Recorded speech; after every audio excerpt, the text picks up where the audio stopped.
So I'm going to be using this paper to draft the pattern. This is a waste already because I'm done with this. And so I'm going to reduce it.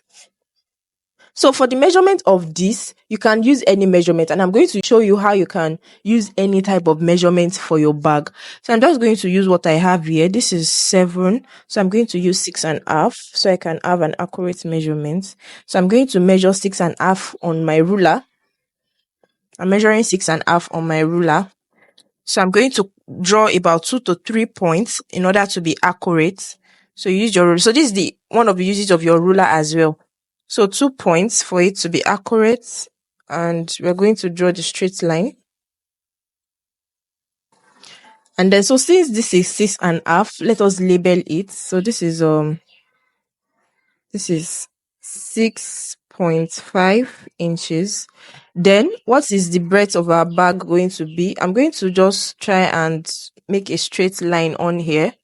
So I'll just use this ruler to trace this and bring it downwards to make a straight line.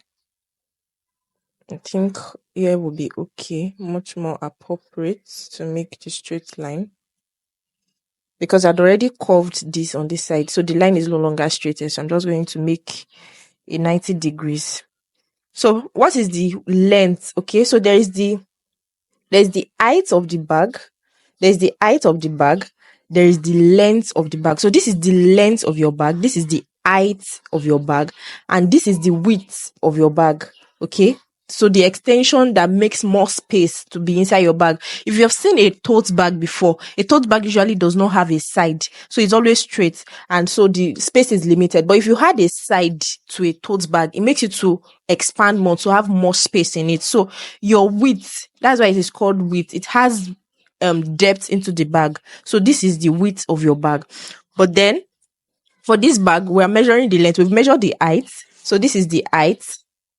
And then now we want to measure the length of the bag. So for the length of this, so how do you determine your measurement? Usually I love that my measurement is just 2 inches greater than each other. So if I have 6.5 inches for my height, then my length is going to be 6.5 inches plus 2 points plus 2.0, that's 8.5 inches. So your length, if you want your bag to now look more wider, you can now have 9 inches, you can have 9.5 inches, and so on. So but then for this bag, let us use 9 inches, or let us use 8.5 inches. So you're going to measure 8.5 inches from the point of the line that you want to use, and then you're going to connect the lines.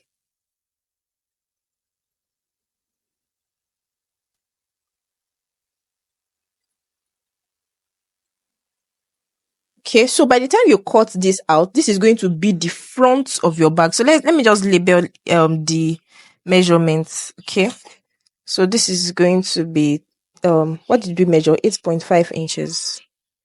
8.5.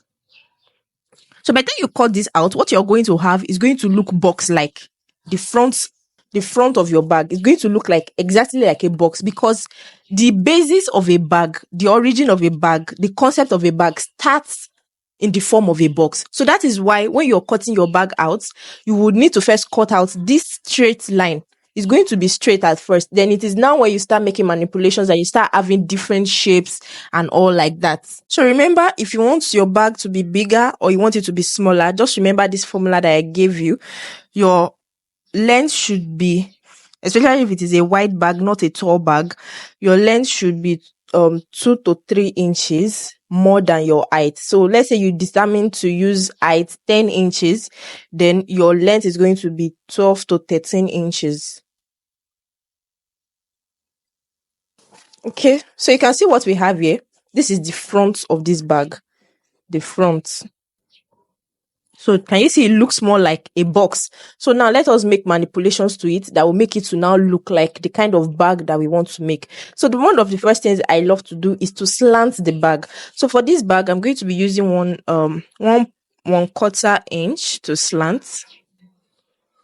1/4 inch. That's what I'm going to use to slant the bag. So you can use 1 inch, between 1 inch to 1.5 inch to slant the bag. Then for the base, so this is the top part of the bag. Then this is the base. This is the cover of a cream, and I'm going to place it on the base, and I'm going to use it to curve the base of this.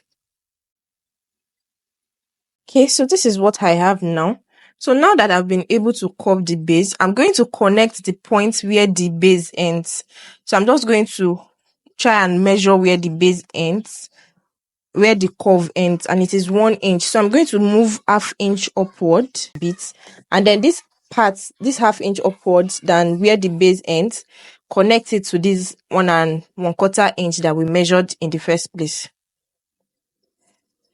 So these measurements are not fixed, and I believe I'm explaining to you how I am arriving at the measurements. Okay, so the next thing I'm going to do, since this what is on this part is also the same thing as what's on this part, I'll just fold this into two. Would follow the lines that we have made. Okay, so this is what we have at the moment. So you can see that even the bag is looking taller than we started. When you slant your bag, it makes your bag to look taller. So you can expect this. If you're not going to slant your bag, it's fine. But if you're going to slant your bag, you want to make sure that you increase the length a lot so that your bag does not look taller. So because the bag has a sort of U-shaped in this part, so we are going to do this. As we can see, there's a space here, so we'll just make 1/2 inch to be here. Make 1/2 inch here, and you determine how into the bag you want the curve to go. Okay, so what I want my bag to be should be about 4 inches. So you determine this yourself, how inwards you want the curve of your bag to go. You determine the shape that is going to be in the middle as well. So this is 4 inches from the base for me, in this case of this bag. And we're going to draw the line. This place is crowded, so let's use this part. So I'm going to draw this again. Once you get the front of your bag, it is the same thing as the back of your bag, so you just need to double it. But usually when you're cutting your pattern, you only need one side, which is the front of the bag, and then you just use that to cut the back of your bag. I'm going to look at this. Let's say let it go in by 1/4, 1/4. Then I'm going to connect the two lines.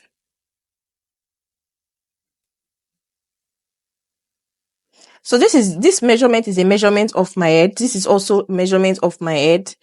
And what you're going to do is you're going to place your curved object, and then you're going to make this part to be curved.